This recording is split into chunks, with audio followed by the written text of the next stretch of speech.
Chairman साहब, CO साहब, deputy CO madam और सारे अधिकारी और सारे मेरे जिला परिषद के मेंबरान और यहाँ पर आए हुए हमारे मीडिया बंधु और कुछ लोग मैं देख रहा हूँ कि आमजन भी आए हुए हैं, तो बड़ी अच्छी बात है। आप सबका बहुत बहुत धन्यवाद।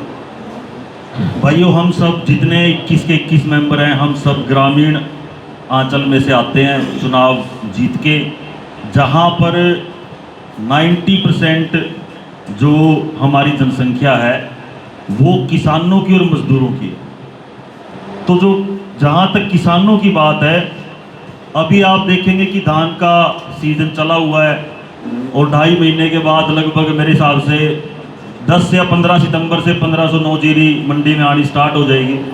उसके बाद एक समस्या आएगी कि भाई जो ये फसल अवशेष हैं, अगर इनको कोई जलाएगा सीओ साहब, तो उसके ऊपर सरकार प्रशासन बहुत हार्ड स्टेप लेते हैं।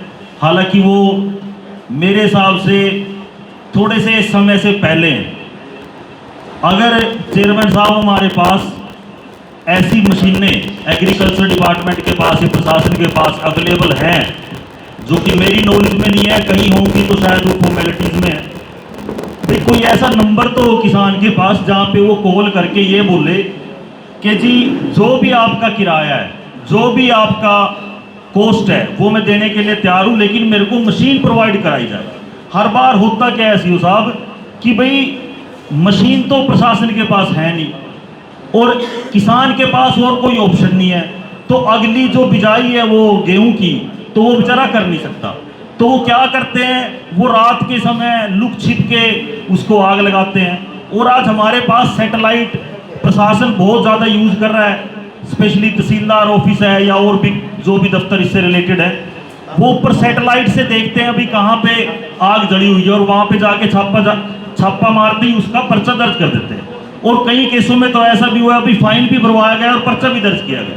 पिछले साल मेरे हिसाब से ज़्यादा नहीं तो 200-250 किसानों का पर्चा दर्ज हुआ है, जिसमें उनकी कोई एक रत्ती पर भी कोई गलती नहीं थी।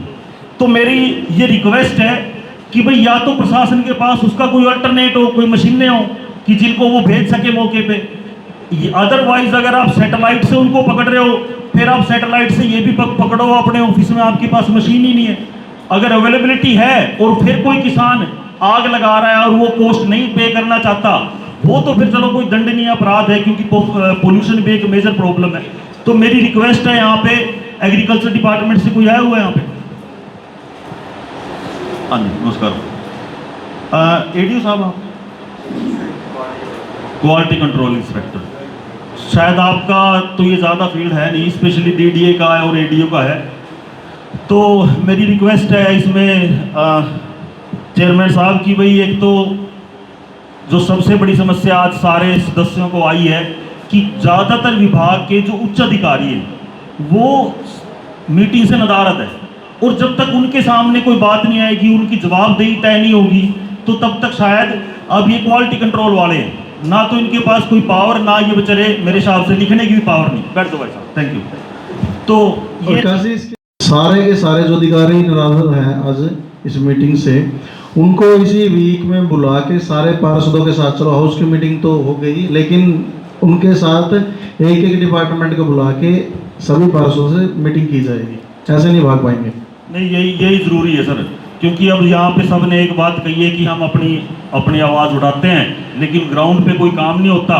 तो मतलब कई जगह तो ये सुनने को आता है भी फिर जिला परिषद की मीटिंग से ज़्यादा काम तो फिर सीएससी सेंटर में हो जाते हैं। तो मतलब ऐसी ऐसी बातें जब सुनने को मिलती हैं तो फिर उससे हमारी गरिमा और आत्मसम्मान पे भी ठेस पहुँचती है। तो मेरी रिक्वेस्ट है सीओ साहब, आप इसका संज्ञान लें उच्च अधिकारियों से कि भाई सारी चीज़ों को सीरियसली लिया जाए। और सेकंड थिंग, हमारे गांव में बाबा धूमू पट्टी है, वहाँ पे एक बाबा दीवान चौपाल है, उसके सामने सीओ साहब क्या है कि नाले की जगह जैसे ओपन नाला है और वहीं पे तालाब है। अब हो क्या रहा है, या तो वो नाला पाइप में हो, कंप्लीटली कवर्ड हो, या उसका लेवल ऊपर उठा के उसको साइड में से निकाला जाए। अब एक नाला तालाब में आके छोड़ दिया गया ओपन, सारा तालाब जितना है वो दूषित हो जाता है।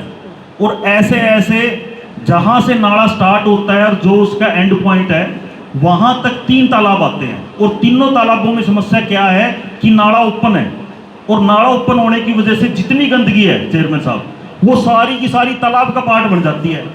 अब एक तरफ तो सरकार तालाबों को साफ करने के लिए, उनको खोदने के लिए इतना ज़्यादा बजट दे रही है, ये सच्चाई भी है, लेकिन नाले का पानी जोड़ में मिलने की वजह से क्या होता है, ना तो वहाँ पशु पानी पी सकता, ना वहाँ कोई आदमी चलो भाई यहाँ कोई भाई नहा ले या कुछ कर ले वटेवर। इसके मैं आपसे रिक्वेस्ट करता हूँ कि जितनी ज़्यादा बजट हम दे रहे हैं उसका सुचारू तरीके से ग्राउंड पे लगना भी उतना इम्पोर्टेंट है। तो मेरी आपसे रिक्वेस्ट है कि ये नाला है जो लगभग 600-700 फीट है, या तो इसको कवर करवाया जाए या इसको एक बहुत बड़ी पाइप के अंदर, जैसे आप सीवरेज की छोटी साइज की पाइप होती है, नाले की बहुत बड़ी साइज लेके इसको बीच में से करवाया जाए या साइड में से करवाया जाए। इससे सीओ साहब ये है कि वो जगह बीमारी का एक हब बन चुकी है, सेंटर बन चुकी है, छोटे छोटे बच्चे फिर वो पानी पीते हैं, उसका फायदा है। और तीसरी चीज मैं कहना चाहता हूँ, पब्लिक हेल्थ डिपार्टमेंट, आज तो ये बैठ जाओ आप, कोई बात नहीं, आज सारी मीटिंग से आप खड़े ही हो। चेयरमैन साहब आपसे रिक्वेस्ट है भाई, जो पब्लिक हेल्थ है उसके साथ इसकी टीम का सदस्य बनाया गया आपको? मेरे को बना चलो एनीवेज, एसडीओ साहब एक कश्यप चौपाल, बैठ जाओ आप, बैठ जाओ, इट्स ओके, बैठ जाओ। कश्यप चौपाल जो है, कश्यप क्योड़क गांव में, वहाँ पे 6-7 दिन से मोटर फूकी हुई है और पंप नंबर है 15। तो मैं चाहता हूँ उसको आप इमीडिएटली उसको मोटर वहाँ पे करवाए।